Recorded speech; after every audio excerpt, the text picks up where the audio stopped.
साईं की बात। बच्चे, तेरी ज़िंदगी में अब कुछ बदलाव होने जा रहे हैं। तुम डरना मत, घबराना मत, नई नई चीज़ों से डरना मत। नई नई चीज़ें आएंगी, उसका सामना करना, सब कुछ अच्छा होगा। और तुम्हारी ज़िंदगी में मैं ऐसे बदलाव करूँगा जिससे तुम्हारी ज़िंदगी बेहतरीन होगी मेरे बच्चे।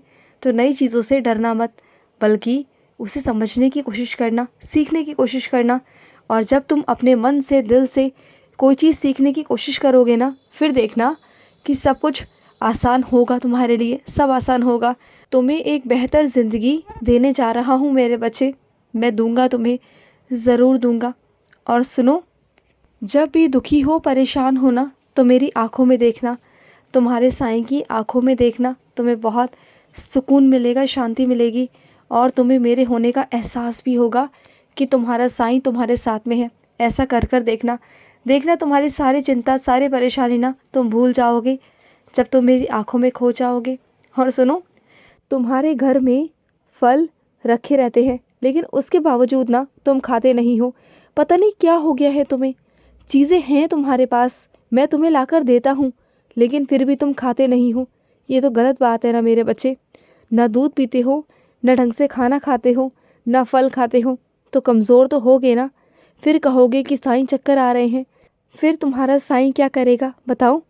पहले खुद से ना चीज़ों को नहीं करते हो, और फिर चीज़ें बिगड़ती हैं तो खुद ही परेशान हो जाते हो। और सुनो, जो तुम्हारे घर के बड़े कहते हैं ना, उन बातों को मान लिया करो, क्योंकि तुम्हारा अनुभव उतना नहीं जितना उनका है।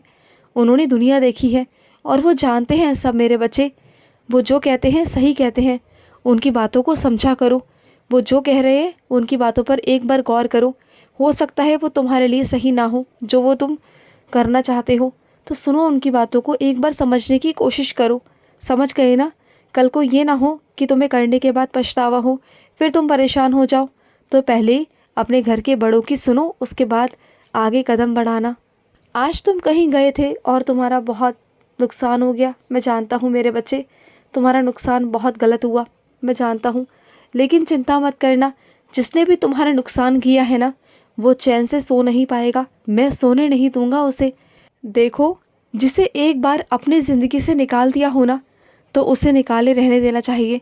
उसे याद भी नहीं करना चाहिए, क्योंकि वो तुम्हारा अतीत है मेरे बच्चे। वो एक ऐसा अतीत है जिसके पन्ने बंद हो चुके हैं। उन पन्नों को ना खोलने की दोबारा कोशिश मत करो। अगर उन्हें खोलोगे ना, तो तुम खुद ही परेशान हो जाओगे। देखो, दो नावों में पैर मत रखो। एक ही नाव में पैर रखकर चलोगे तो हमेशा खुश रहोगे। तो दो जगह ना पैर मत पसारो, सिर्फ एक जगह, एक राह पे चलो।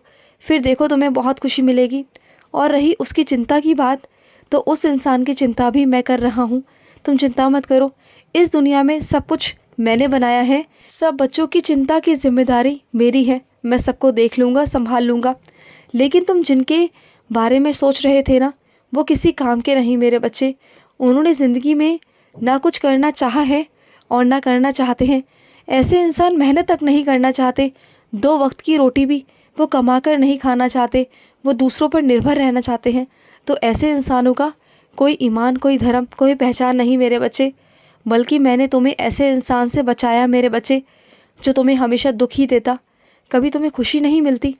पहले तुम्हें वो ऐसा दिखाता था कि पता नहीं तुमने कितनी बड़ी गलती कर दी है, लेकिन नहीं, क्योंकि मैं भविष्य जानता था और मैंने तुम्हें बचाया है। तो मेरे बच्चे, मैं तुम्हें आगे भी बचाऊंगा हमेशा, क्योंकि तुम्हारा साईं तुम्हारा भविष्य समझता है। मैं जानता हूँ क्या तुम्हारे लिए सही है और क्या गलत है। तो अपने साईं पर भरोसा करो और उन बातों को सोचना बंद कर दो। जो चला गया उसे जाने दो मेरे बच्चे, विदा कर दो खुशी खुशी। और जो आने वाला है उसका स्वागत करो, क्योंकि तुम्हारी ज़िंदगी ना अभी ख़त्म नहीं हुई है, अभी तो शुरुआत है। ये तो मैं तुम्हारे ज़िंदगी में आया हूँ। अब देखो तुम्हारी ज़िंदगी में कैसी कैसी लीलाएं होती हैं। और सुनो, तुम्हें किसी के पैसे देने हैं मेरे बच्चे, उसे समय से पैसे दे देना, क्योंकि उसे बहुत ज़रूरत है मेरे बच्चे। तुम्हारे पैसों से उसका कुछ काम हो जाएगा।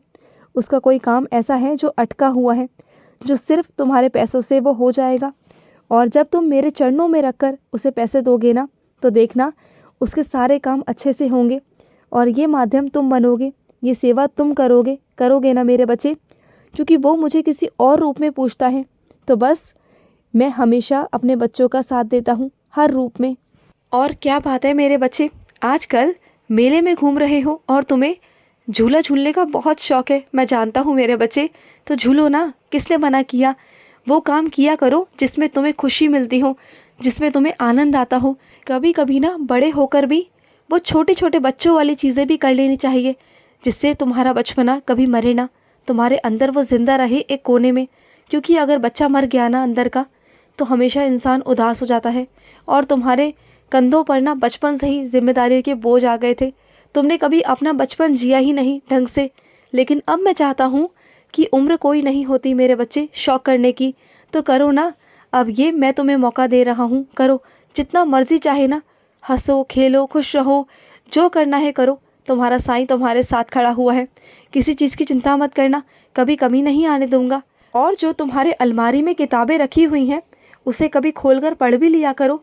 लाते इतने शौक से हो, खरीदते इतने शौक से हो, लेकिन पढ़ते नहीं, ला कर सजा कर रख देते हो। अरे पढ़ोगी तभी तो तुम्हें ज्ञान आएगा, तभी तो समझदारी आएगी, तभी तो जिन बातों के बारे में तुम जानना चाहते हो वो तुम जान पाओगे। और किताबें ना तुम्हारी सबसे अच्छी मित्र होती हैं मेरे बच्चे। अगर तुम साईं सा चरित्र को अपना मित्र बना लो ना, तो बस उससे बड़ा तो कुछ है ही नहीं मेरे बच्चे, क्योंकि तुम्हारा साईं उसी में विराजित है मेरे बच्चे। अगर तुम साईं सा चरित्र के आगे कोई भी प्रश्न करोगे, कोई भी सवाल रखोगे ना, तो देखना तुम्हें उसका उत्तर आवश्यक ही मिल जाएगा। साईं सा चरित्र में से तुम्हें किसी से पूछने करने की ज़रूरत नहीं पड़ेगी, वो अपने आप तुम्हें वहाँ से जवाब मिलेगा। तुम कर तो देखो मेरे बच्चे।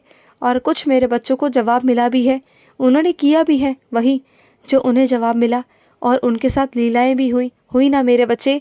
तो बस किया करो। तुम्हें जो सुगंध की खुशबू आई थी ना, वो मेरी थी मेरे बच्चे।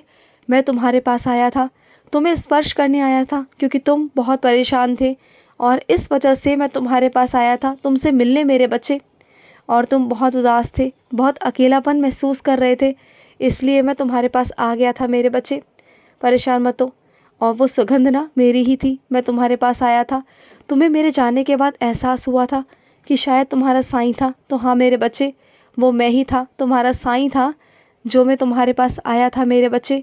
और सुनो, तुम्हें घड़ी पहनने का बहुत शौक़ है ना, तो घड़ी दिलवाऊंगा तुम्हें, तोहफे के रूप में तुम्हें घड़ी मिलेगी मेरे बच्चे। और तुम उसे रोज़ पहनना, तुम्हारा मन है ना घड़ी का, तुम्हें घड़ी का बहुत शौक़ है, इकट्ठी करने का बहुत शौक़ है ना, तो ठीक है, तुम्हें तुम्हारी घड़ी मिल जाएगी, बिल्कुल मिलेगी। और सुनो, मेरा जो प्रसाद है ना, वो अपने पूरे घर में ज़रूर बांटना, और ख़ुद खाना बिल्कुल मत भूलना, क्योंकि तुम सबको खिला देते हो लेकिन अपने लिए कुछ भी नहीं रखते। इस बार तुम सबसे पहले प्रसाद खाओगे, उसके बाद अपने घर परिवार में बांटोगे, ठीक है ना। तुम्हारा खाना अति आवश्यक है, क्योंकि तुम सबके लिए करते हो, और मैं इस बार चाहता हूँ कि तुम सबसे पहले उसे ग्रहण करो और उसके बाद में सबको दो, समझ गए ना।